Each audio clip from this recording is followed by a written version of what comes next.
পরিবর্তন কাকে বলে জানিস? তাহলে শুন, তোর মেসেজের অপেক্ষায় বসে থাকা মানুষটা এখন আর কারো মেসেজের রিপ্লাই করে না। তুই কখন ফেসবুকে অ্যাক্টিভ হবি সে আশায় বসে থাকা মানুষটা এখন নিজেই ভালো করে ফেসবুকে অ্যাক্টিভ থাকে না।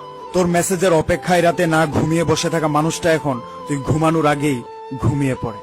মেসেজ পাওয়ার পরে সাথে সাথে রিপ্লাই দেওয়া মানুষটা এখন মেসেজ পাওয়ার পরেও রিপ্লাই দেওয়ার আগ্রহটা হারিয়ে ফেলেছে। একদিন কথা না বললে যে মানুষটা রাতে না ঘুমিয়ে সকাল করে দিত, সেই মানুষটা এখন রাতে ঘুমানোর সময় তার ফোনটা অফ করে ঘুমায়, যাতে করে রাতের ঘুমে তাকে কেউ ডিস্টার্ব না করে। যে মানুষটা কথা বলতে গেলে তোমার সাথে ঝগড়া করতো, সেই মানুষটা এখন ঝগড়া কেন, কারোর সাথে মেসেজও করে না।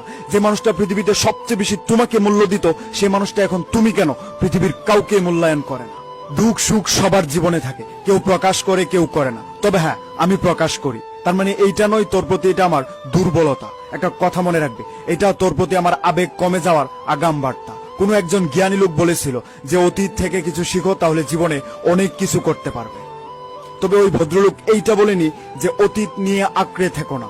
আমার জীবনের সবচেয়ে বড় ভুল ছিল তোর অতীত নিয়ে আঁকড়ে থাকা। তবে আমি দেরি হলেও এটা বুঝতে পেরেছি তুই আমার জন্য ছিলি না। ভালো থাক দূরে। Good bye.